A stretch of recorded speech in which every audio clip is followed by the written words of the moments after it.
ब्रह्म। नमस्कार मित्रों, हमारे वैदिक परिवार में आपका स्वागत है।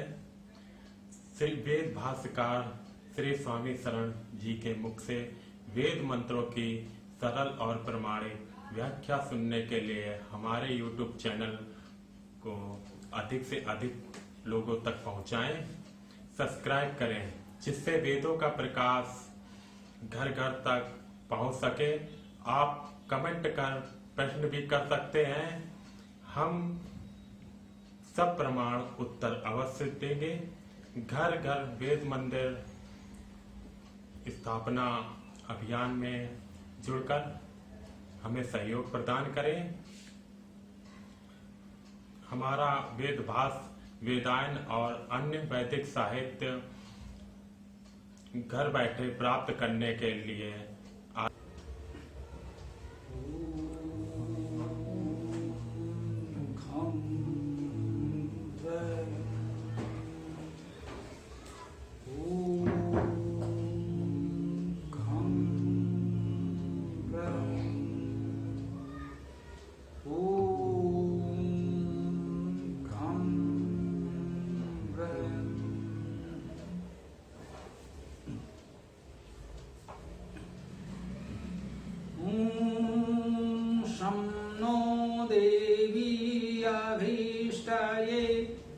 आपो भवन्तु पीताये शं यो अभिश्रवन्तु नः। देवी अभीष्ट के लिए हमें दे शांति दिव्य कल्याण करें। आपाहो पान हेतु स्वामी, सब ओर शांति ही शांति झरें। ये त्रिसप्ताह पर्यन्ति विश्वारूपाणि बिभ्रतः वाचस्पतिः बलातेषां तन्वो अद्य दधातु मे। जो सब त्रिसप्त परियमन करें, जो भीश्वरूप विभ्रत स्वामी वाचस्पति बल दें उन सब का, मुझको वह आज करे धारण। ये मंत्र जो हमने प्रस्तुत किए, अथर्ववेद प्रथम कांड, प्रथम अनुवाद, प्रथम सूक्त का प्रारंभ है। आज हमने दो मंत्र प्रस्तुत किए। सामान्यतः हम एक मंत्र ही रखते हैं, इसको भी हमें समझना है।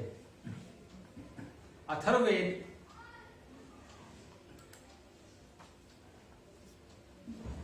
अनेक कारणों से विशेष महत्वपूर्ण भी माना जाता है। जो हमारे धार्मिक आयोजन यजन आदि होते हैं, उनका जो मुख्य आचार्य होता है उसे ब्रह्मा कहते हैं, ब्रह्मा का पद दिया जाता है। सामान्यतः माना जाता है कि ब्रह्मा को चतुर्वेद होना चाहिए, चारों वेदों का विद्वान होना चाहिए।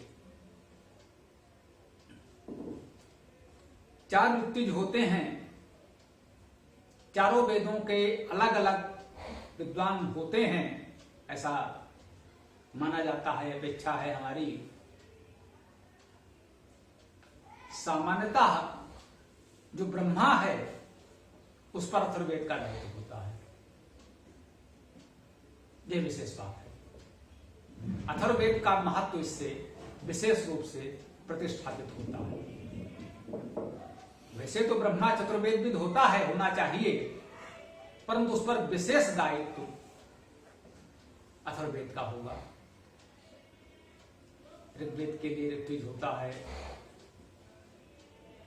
सामवेद का उद्गाता होगा, अथर्ववेद होगा यजुर्वेद के लिए।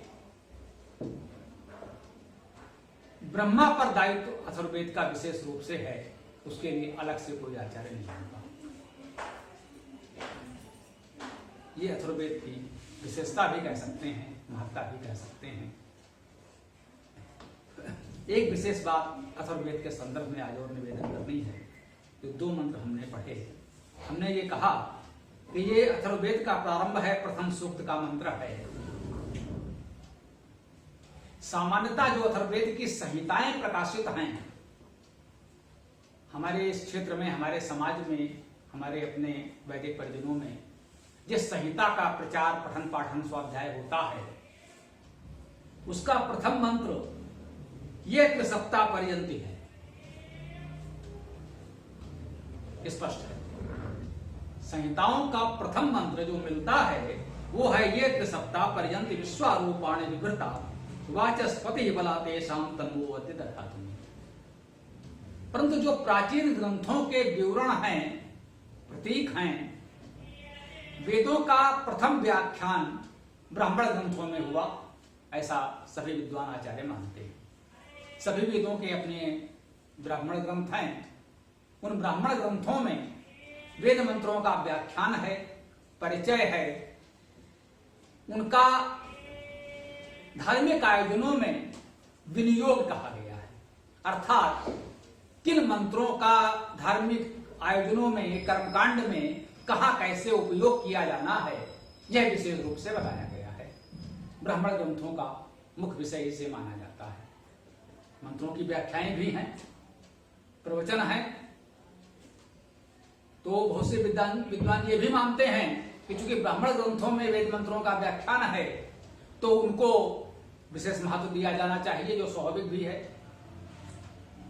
तो जो उनमें वेद मंत्रों का अर्थ किया गया, व्याख्यान किया गया, वह हम सब के लिए अर्थ करने में एक आधार भी होता है, सहायक होता है। कहीं ना कहीं हमें एक विश्वास देता है कि हम जो अर्थ कर रहे हैं उसकी पुष्टि एक तरह से वहां से होती है। परंतु यह भी सत्य है कि वेद मंत्रों के व्याख्यान भाष्य के रूप में उनकी मान्यता नहीं है, अन्यथा किसी अन्य को कोई भाष्य करने की आवश्यकता ही नहीं होती। फिर उबट सायण महीधर कहें या हमारे पूज्यपाद महर्षि दयानंद सरस्वती जी या उनके अनुयायी शिष्यों ने जो वेद भाष्य किए, इस परिश्रम की आवश्यकता ही नहीं होती। महर्षि दयानंद जी ने यजुर्वेद का संपूर्ण भाष्य किया और लगभग सभी मंत्रों के भाष्य के अंत में उन्होंने लिखा, अयम मंत्र सतपथे व्याख्याता। यह मंत्र सतपथ ब्राह्मण में इस स्थान पर व्याख्यायित है। सतपथ ब्राह्मण यजुर्वेद का ब्राह्मण है, उसमें यजुर्वेद के मंत्रों की व्याख्या है, बिल्कुल है। फिर भी दयानंद जी को अलग से यजुर्वेद का भाष्य करने की आवश्यकता क्यों पड़ी? सतपथ ब्राह्मण ही पढ़ लेना था। ये प्रश्न बहुत से आर्य विद्वानों के मन में उठता है कि जब प्रत्येक मंत्र में महर्षि कह रहे हैं अयम मंत्रा सतपथे व्याख्याता, इस मंत्र का व्याख्यान सतपथ ब्राह्मण में किया गया है, तो फिर अलग से भाष्य क्यों किया गया? क्या आवश्यकता पड़ी? क्या वह भाष्य असत्य था, अपूर्ण था, या कोई और कारण था? तो एक तो विषय ये आ गया, आज इसको भी थोड़ा स्पष्ट करने का प्रयास करेंगे कि ब्राह्मण ग्रंथों में वेद मंत्रों की प्रतीक देकर उनकी व्याख्या, प्रवचन किया गया है, यह सत्य है। परंतु वे वेद मंत्रों के भाष्य नहीं हैं। इसको मैं बल देकर कहना चाहता हूं, स्पष्ट करना चाहता हूं कि वे वेद मंत्रों के भाष्य नहीं हैं। व्याख्यान किए गए हैं, यह भी सत्य है, परंतु वे मंत्र भाष्य नहीं हैं, यह भी सत्य है। अन्यथा अन्य भाष्य की आवश्यकता नहीं होती। वास्तव में ब्राह्मण ग्रंथों का मुख्य विषय विनियोग है। विनियोग का आशय अभी हमने स्पष्ट किया कि कर्म कांड में उस मंत्र का उपयोग किस कार्य के साथ किया जाएगा। कुछ विद्वानों ने यह भी माना कि ब्राह्मण ग्रंथ मूलतः कर्मकांड के ग्रंथ हैं। यद्यपि वे वैदिक कर्मकांड हैं, वेद मंत्रों के साथ किए जाते हैं, परंतु वे कर्मकांड के ग्रंथ हैं, विशुद्ध वेद की व्याख्या करने वाले नहीं। वेद का कर्मकांड में व्यवहारिक उपयोग उसमें बताया गया कि इस मंत्र का उपयोग यहां इस प्रकार किया जाए, कर्मकांड की यह क्रिया करते हुए यह मंत्र पढ़ा जाए। इस संदर्भ में वेद मंत्रों के व्याख्यान अर्थ भी किए गए जो स्वाभाविक थे।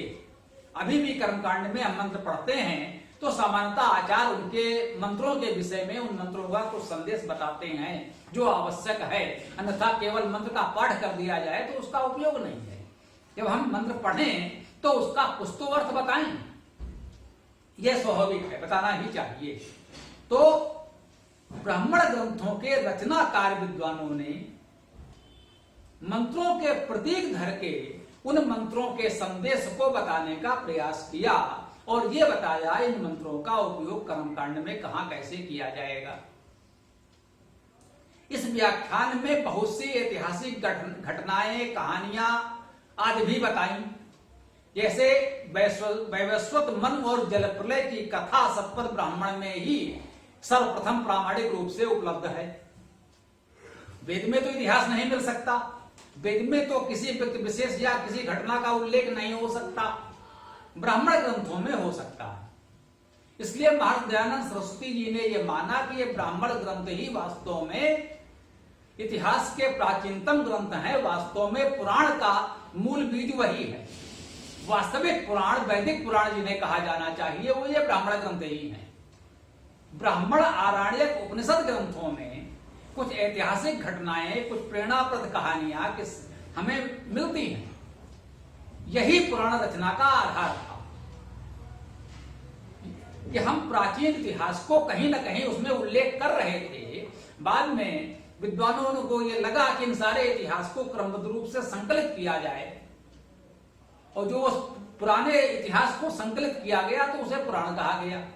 बाद में पुराण सांप्रदायिक मतवाद में फंस गए तो उसमें बहुत कुछ ऐसा जोड़ दिया गया कि पुराण हमारे लिए एक प्रकार से त्याज्य हो गए। उनको कुछ लोगों ने धर्म ग्रंथ बताने का प्रयास किया और अपनी धार्मिक मान्यताओं को उसमें थोपा। तो इसलिए पुराण अव्यवहारिक और अविश्वसनीय हो गए। परंतु प्रतीत होता है कि पुराणों का संकलन ब्राह्मण ग्रंथों से प्रेरणा लेकर इतिहास को सुरक्षित करने के लिए प्रारंभ में किया गया। यह उद्देश्य तो अच्छा था। बाद में जो उसमें छेपक हुआ, मिलावट हुई, उसको धार्मिक सांप्रदायिक रूप देने का प्रयास किया गया, तमाम असंभव और हानिकारक रूढ़ियां, अंधविश्वास उसमें ठूंस दिए गए, इसलिए पुराण व्यवहारिक हो गए। तो हमारा विषय वेद है। ब्राह्मण ग्रंथ को हमने संदर्भ से लिया कि इस प्रकार से वेद मंत्रों के विषय में या हमारे वेद के विषय में जानकारी देने वाले प्राचीनतम ग्रंथ ब्राह्मण हैं। वेद तो हमारे पास बिल्कुल विशुद्ध उपलब्ध हैं ही, इसमें तो कोई संदेह नहीं है। लेकिन वेद में केवल मंत्र हैं। उन मंत्रों का शाब्दिक अर्थ हम करके उनका संदेश तो समझ सकते हैं, परंतु वेद के विषय में यदि कोई भी ऐतिहासिक जानकारी चाहिए, किसी प्रकार का वर्णन विवेचन चाहिए, तो वह तो ब्राह्मण ग्रंथों में ही मिलेगा, इसमें कोई संदेह नहीं है। तो जिस विशेष कारण से आज हमने इस ब्राह्मण ग्रंथों का उल्लेख किया वो यही था कि जो सतपथ, ये गोपथ ब्राह्मण है, अथर्ववेद का ब्राह्मण ग्रंथ, अन्य जो वेद के विषय में विवरण देने वाले प्राचीन ग्रंथ हैं, सामान्यतः उनमें अथर्ववेद का प्रथम मंत्र ओम शन्नो देवी अभिष्टये आपो भवन्तु पीतये संयो अभिश्रवन्तु ना, इसको माना गया। तो प्राचीन वेद का वर्णन करने वाले ग्रंथ अथर्ववेद का प्रथम मंत्र शन्नो देवी अभिष्टये मानते हैं, जबकि अन्य तीनों वेदों की संहिताओं में जो मंत्र प्रकाशित हैं प्रथम मंत्र के रूप में, जैसे ऋग्वेद में अग्निमीडे पुरोहितम, तो वही प्राचीन ब्राह्मण ग्रंथों में, अन्य ग्रंथों में भी ऋग्वेद का प्रथम मंत्र उसी को माना गया है। ऋग्वेद के विषय में यही है, इसे तो जैसे ओम खम ब्रह्म पर्यंत यजुर्वेद माना गया है। परंतु अथर्ववेद के साथ किसी कारण से कह सकते हैं प्राचीन ग्रंथों में उल्लेख तो प्रथम मंत्र के रूप में शन्नो देवी अभिष्टये है, जबकि वर्तमान जो प्रकाशित छपी हुई संहिताएं हैं उनमें यह त्रिसप्ता पर्यंती है। हमने इसका एक समाधान खोजने का प्रयास किया। आप इससे सहमत या असहमत हो सकते हैं, विद्वानों में मतभेद हो सकते हैं, कुछ विद्वानों का आशीर्वाद हमें मिल सकता है, कुछ विद्वान इससे सहमत नहीं भी होंगे। यद्यप एक बात और यहां बताने की आवश्यकता है कि शन्नो देवी अभिष्टये क्या वर्तमान संहिता में नहीं है। एक प्रश्न यह भी उठेगा कुछ लोगों के मन में कि जिसे प्रथम मंत्र बताया जा रहा है वह अथर्ववेद में कहीं है भी या नहीं है। अथर्ववेद की प्रकाशित संहिता में यह मंत्र तो है, लेकिन अनेक मंत्रों के बाद में आता है। यह जो मंत्र मिलेगा यह सूक्त 6 का प्रथम मंत्र है। शन्नो देवी अभिष्टये वर्तमान प्रकाशित संहिता में 6वें सूक्त का प्रथम मंत्र है, जबकि प्राचीन ग्रंथ कह रहे हैं कि यह प्रथम सूक्त का प्रथम मंत्र है। अब यदि थोड़ा विवेक से विचार करें तो दो बातें संभव हैं कि 6ठे सूक्त में तो ये है, तो कुछ विद्वान ऐसा विचार कर सकते हैं कि शेष 5 सूक्त हो सकता है अथर्ववेद में बाद में संकलित कर दिए गए हों, परंतु इसे इसलिए स्वीकार नहीं किया जा सकता कि हम ये मानते हैं, ये हमारी दृढ़ मान्यता है, सभी वैदिक विद्वानों की आस्था है कि चारों वेद सृष्टि के आदि से आज तक पूर्णतः सुरक्षित हैं। उनमें न तो कुछ जोड़ा जा सकता है न घटाया जा सकता है। तो वेद में कुछ जोड़ा जाए यह तो किसी की सामर्थ्य है ही नहीं। यह कहना कि 5 सूक्त बाद में जोड़ दिए गए हों यह संभव नहीं है। यह वेद की मूलभूत मान्यता संपूर्ण आस्था विश्वास आधार के ही विपरीत होगा। यह कल्पना तो हम कर ही नहीं सकते कि 5 सूक्त बाद में जोड़ दिए गए होंगे।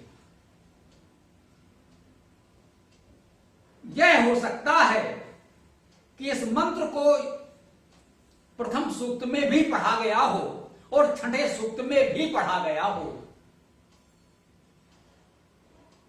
और किसी कारण से कुछ शाखाओं में प्रथम सूक्त से यह मंत्र विलुप्त हो गया हो, क्योंकि मंत्र तो आगे उपलब्ध है ही, तो उसकी पुनरुक्ति यहां पर की जाए या न की जाए, कुछ शाखाकारों ने यह विवेक से इसे वही उपयुक्त समझा हो।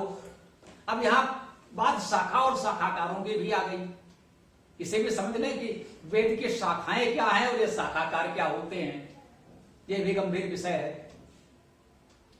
अभी कुछ मित्रों के साथ चर्चा में ये विषय भी उठा, कुछ लोगों ने प्रश्न भी किया कि भाई ये शाखाएं क्या हैं। किसी ने कोई छोटा सा लेख दिया जिसमें ये वर्णन कर दिया कि वेदों की इतनी शाखाएं हैं, 1133 शाखाएं हैं, 1131 शाखाएं हैं आदि। तो एक ने प्रश्न किया भाई ये शाखाएं क्या हैं, तो ये भी चर्चा हुई, स्पष्ट करना होगा कि शाखाएं क्या हैं। आइए थोड़ा सा इसकी भी चर्चा कर लेते हैं। तो जब प्रश्न आया तो हमने बताया भी कि वास्तव में सभी शाखाओं में वेद मंत्र तो वही है। 1133 शाखाओं की बात की जाती है। महर्षि दयानंद सरस्वती जी ने यह बताया कि 4 तो उनमें से मूल संहिताएं हैं, मूल वेद हैं, शेष 1131 शाखाएं हैं। एक मान्यता है 1133 पूरी शाखाएं हैं और सभी लोग अपनी अपनी शाखाओं का स्वाध्याय करते हैं। महर्षि ने स्पष्ट किया कि 4 तो मूल वेद हैं, अन्य शाखाएं हैं। तो इसमें कोई बहुत बड़े मतभेद की बात नहीं है। यदि शाखा का मूल भाव हम समझ लें तो महर्षि दयानंद सरस्वती जी ने भी स्पष्ट किया है कि शाखाएं वेदों के प्राचीनतम भाष्य हैं, प्राचीनतम व्याख्यान है। अब शाखाओं में व्याख्यान है, केवल इतनी सी बात कोई महर्षि की पढ़ेगा तो वो भ्रमित हो जाएगा। क्या वो वेद भाष्य हैं? नहीं, वे वेदों के संपादन हैं। सभी शाखाओं में वेद मंत्र समान रूप से लगभग मिलते हैं, वही वेद मंत्र होंगे, वैसे ही मंत्र होंगे, वैसे ही सूक्त होंगे, कुछ भी नवीन नहीं होगा, कोई परिवर्तन नहीं होगा। आप देखेंगे सामान्यतः एक व्यक्ति यदि कई शाखाओं को देखे, यजुर्वेद की कई शाखाओं को देखे, ऋग्वेद की अनेक शाखाओं को देखे, तो उसे उसमें कोई भी भेद नहीं दिखेगा। उसे लगेगा हम वेद ही तो, ये भी वेद है और ये भी वेद है, उसको कुछ भी अंतर नहीं दिखेगा। उसे ऐसे ही समझ ले जिससे वर्तमान समय में वेद को अनेक संस्थाओं ने प्रकाशित किया है, तो कह सकते हैं ये इनका प्रकाशन है, ये उनका प्रकाशन है, ये सार्वदेशिक आर्य सभा का प्रकाशन है, ये दयानंद संस्थान का प्रकाशन है, या ये किसी अन्य प्रकाशक का प्रकाशन है। तो आपको शाखाओं को समानता देखने में ऐसा ही प्रतीत होगा, कोई अंतर नहीं दिखेगा, वही मंत्र होंगे। तो फिर इतनी सारी शाखाएं हैं क्यों? ये भी प्रश्न उठता है कि प्राचीन काल से इतनी सारी शाखाएं हैं ही क्यों? जब सब कुछ वही आप बता रहे हैं तो फिर अलग शाखाएं क्यों कही जाती हैं? उन शाखाओं में कहीं कहीं इसी प्रकार के सूक्ष्म अंतर हो जाते हैं। जैसे ऋग्वेद में 10 मंडल हैं, ऐसा अधिकांश लोग जानते हैं और मानते हैं, परंतु देवता जानते हैं कि ऋग्वेद को 8 अष्टक में भी विभाजित किया गया है। अब विचार कीजिए, मंत्र वही है, प्रथम मंत्र से अंतिम मंत्र तक ऋग्वेद में वही मंत्र हैं, उनके क्रम में भी कोई परिवर्तन नहीं, शब्दशः वही मंत्र हैं, वही क्रम है, परंतु उनके अध्यायों के या कहे उनके इन गठन में थोड़ा सा अंतर यह है कि किसी संपादक ने ऋग्वेद के सभी मंत्रों को 10 भागों में बांटा, उसने 10 मंडल कहा। उसे कहा प्रथम मंडल में इतने मंत्र, दूसरे मंडल में इतने मंत्र, तीसरे मंडल में इतने मंत्र, इस प्रकार से उसने 10 मंडल बना लिए। किसी विद्वान ने उसे 8 भागों में बांटा और उसे अष्टक कहा। मंत्र वही है, सूक्त वही है। उसने कहा भाई प्रथम अष्टक में हमने इतने मंत्र लिए, उसके बाद द्वितीय अष्टक में इतने मंत्र ले लिए, इस प्रकार से 8 अष्टक बन गए।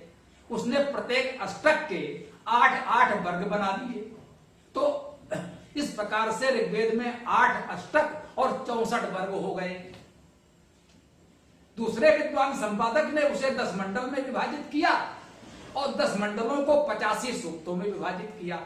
एक मंडल में इतने अनुवाक हैं, 85 अनुवाक हैं, तो एक मंडल में इतने अनुवाक, द्वितीय मंडल में इतने अनुवाक, इस प्रकार से उसने 85 अनुवाक बना लिए। तो उन्होंने 8 अष्टक और 64 वर्ग बनाए, इन्होंने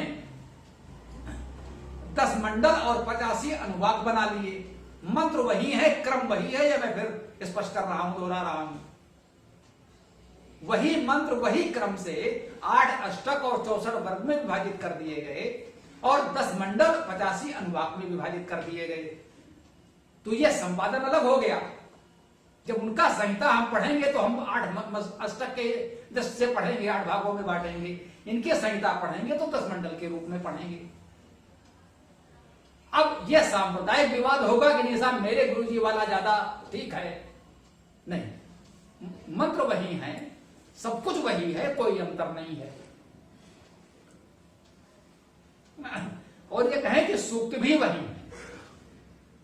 विशेष बात यह है, मंत्र तो वही हैं ही। प्रथम सूक्त में जो मंत्र हैं, जहां 10 मंडल और 85 अनुवाक हैं, उनका भी प्रथम सूक्त वही मंत्र हैं, और 8 अष्टक 64 वर्ग के प्रथम सूक्त में भी वही मंत्र हैं। सभी मंत्रों, अर्थात सूक्तों की संख्या समान है, मंत्रों की संख्या समान है, सभी सूक्तों में मंत्र भी समान हैं। अब अंतर किसमें आया? अंतर आया मंडल और अष्टक में, अनुवाक और वर्ग में।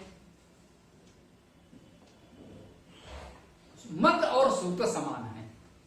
इन सब विवेचनों को देखने के पश्चात एक विचार बनता है कि संभवतः वेदों के संगठन में इसे आचार्यों ने आगुपूर्वी कहा है कि किस क्रम से कैसे ये गठन किया गया है।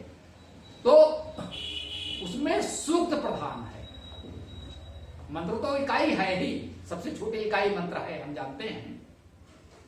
कभी कभी मंत्र का एक छोटा सांस भी बहुत प्रभावशाली उपयोगी होता है, तो हम श्लोक में उसे प्रस्तुत कर देते हैं। परंतु मंत्रों को मिलाकर जो सूक्त बनते हैं, एक सूक्त में कहीं एक मंत्र भी है, 2-3 मंत्र भी हैं, कहीं 10 से अधिक मंत्र भी हैं। सामान्यतः 10 मंत्रों का सूक्त एक दिखता है, हम देखते हैं अधिकतर सूक्त जो हैं लगभग 10 मंत्रों के होते हैं। तो ये सूक्त जो हैं ये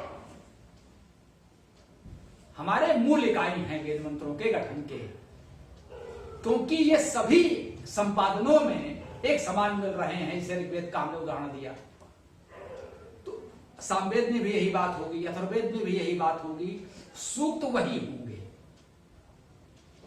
अब ये जो अंतर आपको दिख रहा है, यही वेद की शाखाएं हैं। हो सकता है कुछ विद्वान तकनीकी रूप से बताएं कि नहीं नहीं, शाखाओं में ऐसा नहीं, ऐसा ऐसा ऐसा भी है। उन सारे विद्वानों को प्रणाम करते हुए मैं कहना चाहता हूं, उन सबकी बात पूर्णता सत्य है, मैं उनसे विपरीत नहीं। मैं एक उदाहरण के रूप में आपको यह समझाना चाहता हूं कि वेद और उसकी शाखाओं में क्या अंतर है, वेद की शाखाएं क्या हैं। तो इस प्रकार से जो सूक्ष्म अंतर आ गए, इसी प्रकार से अलग अलग शाखाएं बन गई। इस प्रकार से हमारे पास 1133 या 1131 शाखाएं हो गई। तो ये महर्षियों द्वारा किए गए संपादन है, जिन्हें हम शाखा कहते हैं। हम किसी भी महर्षि का कोई भी संपादन, कोई भी शाखा पढ़ते हैं तो हम वेद ही पढ़ते हैं, उसमें कोई भेद नहीं होता। यह स्पष्ट हो जाना चाहिए, इसमें कोई भ्रम नहीं होना चाहिए। हाँ, कहीं कहीं यह हो सकता है गुरु शिष्य परंपरा में, वाचिक परंपरा में सहस्रों वर्षों तक, शताब्दियों, हजारों वर्षों तक हमने मौखिक रूप से वेद का स्वाध्याय किया। गुरु ने बोला, शिष्य ने सुना और स्मरण कर लिया, फिर वही अपने शिष्यों को इसी रूप में पढ़ा रहा है, सिखा रहा है। तो एक परंपरा, एक आश्रम, एक कुल की, गुरुकुल की परंपरा में चलते चलते हो सकता है कहीं किसी शब्द में संधि हो गई हो, कहीं संधि को तोड़कर पढ़ लिया गया हो, कहीं उच्चारण के दृष्टि से लगभग समानार्थी कोई दूसरा में शब्द आ गया हो। शाखाओं में कहीं कहीं ऐसे सूक्ष्म भेद मिल जाते हैं। कह सकते हैं एक आध वर्ण का, शब्द का, छोटा मोटा इस तरह का एक भेद आपको मिल जाएगा जो नगण्य है, जिसका कोई विशेष महत्व नहीं है। वेद के महत्व पर, उस मंत्र के अर्थ पर, उस मंत्र के प्रभाव पर इससे कोई अंतर नहीं आएगा। ये भी स्पष्ट करते हैं कि ऐसा कोई अंतर हो सकता है, आप पढ़ें, कोई विद्वान बताए कि नहीं इन शाखाओं में ये अंतर है, इस शाखा में ये मंत्र इस रूप में है, उस शाखा में ये मंत्र इस रूप में है। यदि वो दोनों शाखाओं के मंत्र लिख देगा तो आप समझ जाएंगे कि दोनों में कोई अंतर नहीं है। इस तरह का छोटा सा अंतर है भी तो उसका कोई महत्व नहीं। ये सहस्रों वर्षों की मौखिक वाचिक परंपरा में हो गया होगा, किसी ने विचार पूर्वक किया हो या स्वाभाविक रूप से हो गया हो, ये हमारे विवेचन का विषय नहीं। हम सभी ऋषियों को प्रणाम करते हैं जिन्होंने वेद की परंपरा को सुरक्षित रखा और हम तक इस रूप में पहुंचा दिया। इसको हम यजुर्वेद के अंतिम अध्याय के एक मंत्र से स्पष्ट कर सकते हैं। यजुर्वेद का अंतिम अध्याय ईशोपनिषद के नाम से बहुत प्रसिद्ध है। उसके अंतिम मंत्र में आता है, हिरण्मयेन पात्रेण सत्यस्य अपहितम मुखम, यो असो आदित्य पुरुषासो वसो हेमोम खम्ब्रम। यह यजुर्वेद का अंतिम मंत्र है। जबकि जब ईशोपनिषद पढ़ा जाता है तो उसमें कहा जाता है हिरण्मयेन पात्रेण सत्यस्य अपहितम मुखम तन्न पूषण अपाकुरु सत्य धर्माय दृष्टये। एक पंक्ति उसमें जोड़ दी गई। यह शाखा वेद कह सकते हैं, वो वेद है, ये उपनिषद है। उदाहरण के रूप में इसलिए रखा, किसी भी शाखा वेद के रूप में कह सकते हैं। कुछ लोग मानते हैं ये वेद के किसी अन्य शाखा से है, हो सकता है? तो तन्न पोषण अपाकु सत्य धर्माय दृष्टये इतना जोड़ दिया गया, उस पंक्ति को एक तरह से व्याख्यायित कर दिया गया। पहली पंक्ति में यजुर्वेद के मूल मंत्र में ये बताया गया कि सत्य का मुख हिरणमय आवरण से ढका हुआ है। उपनिषदकार ने, या कह सकते हैं यदि वे कोई अन्य शाखाकार महर्षि है तो एक पंक्ति उसमें और ये है, तो हे पोषण करने वाले परमात्मा, जो हिरणमय आवरण है कह रहा है तन्न पोषण अपाकु, हे पोषण करने वाले परमात्मन उसे दूर कर दो, सत्य धर्माय दृष्टये, सत्य धर्म को देखने के लिए। मतलब वो आवरण है जो ढका हुआ है, उस आच्छादन को, आवरण को हटा दो, जिससे हम सत्य को देख सके, सत्य के धर्म को देख सके। इतनी सी बात जोड़ दी तो वो बात एक प्रकार से स्पष्ट हो गई। ऐसा प्रत्येक मंत्र में नहीं है। यजुर्वेद के 1975 मंत्रों में एक मंत्र में ऐसा मिला। हो सकता है कोई बहुत सूक्ष्मता से अध्ययन करे तो 2-4 मंत्रों में और इससे भी छोटे एकाध कुछ शब्दों के, वर्णों के भेद मिल जाएं, तो इसे वेद से इतर नहीं कहा जा सकता। यह तो सत्य है। तो इस प्रकार से हमने देखा कि जो वेद की शाखाएं हैं वे मूलतः वेद संहिता उन्हीं मंत्रों के विद्वान महर्षियों द्वारा किए गए संपादन हैं। हम किसी भी शाखा का अध्ययन करें, हम मूल वेद का ही अध्ययन कर रहे होते हैं, इसमें कोई भेद नहीं होता। ये ब्राह्मण ग्रंथों की चर्चा, शाखाओं की चर्चा आज हमें इस संदर्भ में करनी हुई क्योंकि अथर्ववेद एकमात्र ऐसा वेद है जिसकी प्रकाशित संहिता में और प्राचीन ग्रंथों में उल्लिखित विवेचन में प्रथम मंत्र का अंतर मिल गया। तो आज हमने ये भी समझा, जैसे हमने अपने वेदायन में भी और अपनी अथर्ववेद संहिता में भी प्रथम मंत्र के रूप में शन्नो देवी अभिष्टये को लिखा हुआ है। कुछ लोगों को लगे कि भाई अन्य संहिताओं में तो यह मंत्र इस स्थान पर नहीं था, आपने क्यों लिखा है? तो इसको इस रूप में हम चाहें तो समझ सकते हैं। मंत्र तो अथर्ववेद में है ही, भले ही वे षष्ठ सूक्त का प्रथम मंत्र हो, प्रथम सूक्त में नहीं है। और ये हम सब जानते मानते हैं कि मंत्र पुनरुक्त होते हैं, सूक्त पुनरुक्त नहीं होते। अभी जो हमने निवेदन किया कि वेद की इकाई सूक्त है, उससे ये भी पुष्ट होता है। एक मंत्र वेद में अनेक बार आ सकता है, परंतु पूरा सूक्त पुनरुक्त नहीं होगा। इकाई सूक्त है, एक सूक्त वेद में एक ही बार आएगा, चारों वेदों में एक ही बार आएगा, क्योंकि चारों वेद मिलाकर मूलतः एक ही ग्रंथ है, अलग अलग नहीं। चारों वेद मिलाकर एक वेद ग्रंथ है। जो 4 वेद हम कहते हैं वो वेद की 4 संहिताएं हैं, 4 भाग हैं। जैसे हम जानते हैं रामायण में 7 कांड हैं, वैसे ही वेद की 4 संहिताएं हैं और चारों संहिताओं में सूक्त कभी भी पुनरुक्त नहीं होंगे। जो एक सूक्त हम किसी एक वेद में कहीं पढ़ेंगे वो पूरा का पूरा सूक्त किसी अन्य वेद में नहीं मिलेगा। कुछ मंत्र पुनरुक्त हो सकते हैं।